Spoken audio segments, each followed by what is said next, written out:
ফুলবিলাক চাওক কিমান সুন্দৰকৈ ফুলি আছে। এয়া আৰু এয়া দুফা, দেখিছে নহয় কিমান সুন্দৰকৈ ফুলি আছে। হেল্ল' এভৰিৱান, নমস্কাৰ। আজি আকৌ বাৰীলৈ বুলি ওলাইছোঁ, হাতত এখন কটাৰী লৈ পেলাই। এয়া প্ৰথমতে গৈছোঁ মই নেফাফু গছৰ ওচৰলৈ। তাত মানে কুমলীয়া পাতকেইখন ওলাই আছে নহয়, সেই পাতকেইখন যাতে মই ছিঙি পেলাই লৈ আহোঁ, সেইবাবে বাৰীলৈ বুলি ওলাই আহিলোঁ। আৰু আজি অকল নেফাফুৰ মানে ৰেচিপি নহয়, আৰু লগতে আন কিছুমান ৰেচিপি হ'ব। আপোনালোকে ভিডিঅ'টো সম্পূৰ্ণ ধৰণে চাই গৈ থাকিব, তেতিয়া আপোনালোকে ধৰিব পাৰিব আৰু কি আছে লগত মই বনাবলৈ। সেয়ে আৰু আছে বাৰু নেফাফু কেইজোপামান বাৰীত আছে, তাৰে খাই থকা হয়। এয়া দেখিছে নহয় কিমান কুমলীয়া ধৰণে মানে পাত হৈ থাকে, দেখাত মৰম লাগি যায়। এই আৰু ইমানখন পালোঁ মই, ইমানখিনিয়ে হৈ যাব যথেষ্ট, ইমান বেছিকৈও নালাগে। আকৌ এসপ্তাহ পাছত হৈ যাব। এতিয়া ওপৰৰ পৰা মই এখন চালনী নমাই ল'ম। এই চালনীখনত মানে নেফাফুখিনি থৈ দিম বুলি ভাবিছোঁ অলপ সময় ৰ'দত। অলপ পৰুৱা আছে যিহেতু, দৰকাৰ নপৰিলে চালনীখন, সেইবাবে মই এনেকৈ ৰ'দত দি দিলোঁ। পকাখন যিহেতু ৰ'দে পৰি আছে। এয়া আৰু মই আনফালে লৈ আহিছোঁ, এয়া পলিথিনটোত আছে জহা ভোল। যিহেতু গৰম পৰা আৰম্ভ কৰিয়ে দিলে, এতিয়া আৰু ভোল খোৱা ছিজনো আহিছে। এয়া আৰু সৰু সৰু ভোল লৈ অহা হ'ল বজাৰৰ পৰাই, জহা ভোল হয় যিহেতু, তাকে কাটি লৈছোঁ। এয়া দেখিছে নহয় ভোলকেইটা নিচেই অকণমানি। জহা ভোল খাবলৈ কিন্তু বিৰাট ভাল লাগে আৰু টেষ্টি হয় খাবলৈ, মিঠাও থাকে তাত বহুত। লগত কিন্তু নেমু দুটা আছে, নেমুকেইটা এনেই ইয়াতে ৰাখি দিয়া হৈছে বাৰু, কাৰণ পলিথিনটোত একেলগে আছিলে। নেমু কিনি লৈ আহিছিলোঁ মই। আনফালে জুই জ্বলি আছে এয়া, আৰু লগত মই কেৰাহীখন লগালগ পাতি দিলোঁ। আৰু এতিয়া বস্তুবিলাক আপোনালোকক দেখাই দিছোঁ। ইয়াত আছে পিঁয়াজ, আদা নহৰু, ক'লা জিৰা আৰু নিমখ আৰু হালধি, অকণমান ৰেড চিলি পাউডাৰ, আৰু লগত আছে এয়া জহা ভোল। জহা ভোলৰ লগত মই দিবলৈ লৈছোঁ এয়া কণ বিলাহী আৰু কচু আলু। কণ বিলাহী দিলে ভাল লাগে। আৰু লগত আছে এয়া পুঠি মাছ, সৰু সৰু পুঠি মাছৰ লগত আজি বনাম বুলি ভাবিলোঁ। সেয়েহে কেৰাহীখনত অলপ তেল দি দিলোঁ। তাৰপাছত মই এয়া হালধি নিমখ সানি ল'লোঁ দেই মাছখিনিত। এতিয়া কেৰাহী গৰম হৈ গ'ল মোৰ, তাতে মই মাছখিনি ফ্ৰাই কৰি ল'ম। যিহেতু কেঁচাকৈ নিদিওঁ বুলি ভাবিছোঁ, লগালগ মানে দি দিলে কি হয়, তেতিয়া মানে ভোলৰ লগত কাঁইটটো বেছি ওলাই যায়, আৰু সেইবাবে অলপ মই ফ্ৰাই কৰি ল'ম। এয়া মাছখিনি এনেকৈ মই দি দিলোঁ, যিহেতু সৰু পুঠি মাছ হয়, খাই খুব ভাল লাগে।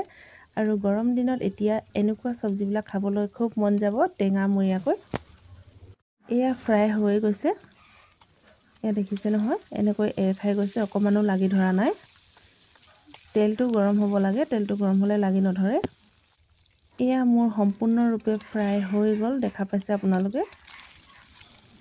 এতিয়া মই এইখিনি এখন প্লেটত মই উলিয়াই পেলাই ৰাখি থ'ম, কাৰণ মই এইখিনি তেলতে মই বনাব লাগিব আন চব্জিখিনিও, সেইবাবে মই মাছখিনি এনেকৈ উলিয়াই পেলালোঁ। এতিয়া মই সেই একেখিনি তেলতে মই দি দিম এতিয়া ক'লা জিৰা মানে মাছত দিলে খুব ভাল লাগে। অলপ মানে ক'লা জিৰাবিলাক মই জ্বলি যাবলৈ দিম, কাৰণ জ্বলি গ'লেহে ক'লা জিৰাৰ সোৱাদটো আহে আৰু গোন্ধটো আহে, সেইবাবে জ্বলি যাবলৈ দিলোঁ। আৰু লগতে মই পিঁয়াজখিনি দি দিলোঁ। এই পিঁয়াজ দিয়াৰ পাছত কিন্তু অকণমান মই এনেকৈ ভাজি ল'ম, যিহেতু ভাজিবই লাগিব নহ'লে বেয়া লাগে। এয়া চাওক মোৰ পিঁয়াজ ভজাও হৈ গ'ল। আদা নহৰু মই লগতে দি দিলোঁ বাৰু, এয়া দেখিছে নহয়। এতিয়া মই ইয়াতে সেই ভোলখিনি দি দিলোঁ। ভোলখিনি দিয়াৰ পাছত অকণমান মই এনেকৈ লৰচৰ কৰি থাকিম, কাৰণ ইয়াত আদা নহৰু আৰু পিঁয়াজখিনি ভালদৰে সোমাই যায়। এয়া চাওক মই ভোলবিলাক ভজাৰ পাছত ইয়াতে এতিয়া দি দিলোঁ মই কচু আলুবিলাক। কচু আলু দি খালে ভোলৰ ৰেচিপিটো খুব ভাল লাগে আৰু খাবলৈ বিৰাট ভাল হয়। আপোনালোকে ৰেচিপিটো সম্পূৰ্ণভাৱে চাই গৈ থাকক। আকৌ মই অলপ সময় এনেকৈ ভাজি লৈছোঁ, আৰু লগালগ মই এতিয়া ইয়াতে নিমখ আৰু হালধি দি দিলোঁ। মই এনেকৈ নিমখ আৰু হালধি দিয়াৰ পাছত কিন্তু ভোলৰ যোনটো পানী থাকে সেইটো কিন্তু ওলাই যাবলৈ আৰম্ভ হৈ যায়। এয়া দেখিছে নহয় এনেকৈ ভাজি ল'লোঁ। এয়া চাওক এতিয়া মই ঢাকন মাৰি দিলোঁ এনেকৈ, আকৌ অকণমান দেৰিৰ পাছত আপোনালোকক দেখাইছোঁ। চাওক এয়া দেখিছে নহয় পানীবিলাক ওলাই গ'ল ইয়াৰ পৰা, যোনবিলাক ভোলত পানী থাকে। আৰু লগতে মই এয়া কণ বিলাহীবিলাক দি দিছোঁ। কণ বিলাহীবিলাক মই কাটি লোৱা নাই, গোটাই দি দিছোঁ, কাৰণ কণ বিলাহী এনেও সিজি যাব, সেইবাবে এনেকৈ দি দিলোঁ। আকৌ মই এনেকৈ হেতাখনেৰে লৰাই দিলোঁ। এতিয়া মই ঢাকনখন আকৌ খুলি পেলাই আপোনালোকক দেখাই দিছোঁ। এয়া চাওক কালাৰটো কিমান সুন্দৰ হ'ল, এয়া দেখিছে নহয়। খাবলৈও কিন্তু বিৰাট টেষ্ট হয়।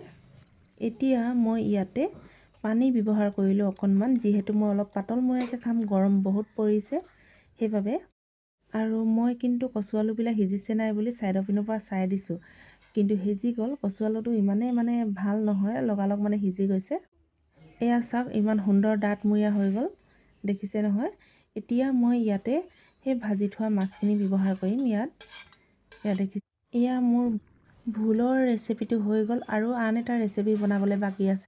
কেৰাহীখন ধুই আনি পেলাই মই এতিয়া ইয়াতে তেলো দি দিলোঁ, আৰু লগতে মই ইয়াতে ব্যৱহাৰ কৰিলোঁ পিঁয়াজ ব্যৱহাৰ কৰিলোঁ। পিঁয়াজখিনি অকণমান মই এনেকৈ ভাজি লৈছোঁ, আৰু লগতে আদা নহৰু দি দিলোঁ। আদা নহৰুবিলাক দিয়াৰ পাছত কিন্তু মই অকণমান এনেকৈ সিজিবলৈ দিছোঁ, আৰু লগালগ মই এতিয়া ইয়াতে নেফাফুখিনি দি দিছোঁ, কাৰণ নেফাফু মই ছিঙি আনিছিলোঁ, আপোনালোকক দেখাইছিলোঁৱেই। সেইবিলাক এনেকৈ দি পেলাই অকণমান মই এনেকৈ ভাজি ল'ম। এয়া দেখিছে নহয়, পাত চব্জি হয় যিহেতু সোনকালে সোনকালে সিজি যায়। আৰু লগতে মই হালধি আৰু নিমখ এয়া মই ব্যৱহাৰ কৰি আছোঁ। এতিয়া চাওক পাতবিলাক মানে সিজি পেলাই একেবাৰে কম হৈ পৰিলে, আৰু ইয়াতে মই এতিয়া ব্যৱহাৰ কৰিম কণী। কণী দি পেলাই আপোনালোকে নেফাফু খাই চাব, খুব ভাল লাগে।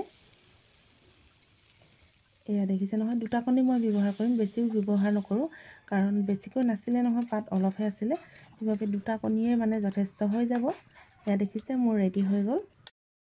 আনফালে মই আকৌ আপোনালোকক দেখাই দিছোঁ ফাইনেল হৈ যোৱাৰ পাছত, এয়া ভোল আৰু মাছৰ ৰেচিপি। আৰু আনফালে আছে নেফাফু আৰু কণী, এয়াই আছিল। আৰু লগত মই ভাত বাঢ়ি লৈছোঁ, এয়া ভাত লৈ ল'লোঁ। আৰু এতিয়া মই ইয়াতে লৈছোঁ ভোলৰ আঞ্জা। ভোলৰ আঞ্জাখন কিন্তু খুব ভাল লাগে দেই, আপোনালোকে খাবলৈ একদম নাপাহৰিব। এনেকৈ গৰম দিনত খাই বিৰাটেই ভাল লাগে। এয়া দেখিছে নহয়। আৰু মই এই অকণমান বাতিটোত নেফাফু আৰু কণী ভাজিকণ লৈ ল'লোঁ। এয়া দেখিলে কিমান সুন্দৰ হৈছে। আপোনালোকে নিশ্চয় ট্ৰাই কৰি চাব এবাৰ ঘৰত, বিৰাট ভাল পাব।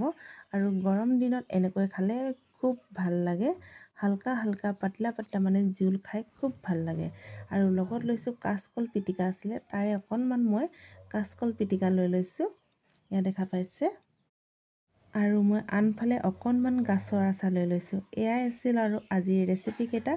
যদি ভাল লাগিছে তেনে আপোনালোকে লাইক, কমেণ্ট, শ্বেয়াৰ আৰু ছাবস্ক্ৰাইব কৰি দিবলৈ একদম নাপাহৰিব। আজিলৈ আহোঁ, টাটা বাই বাই।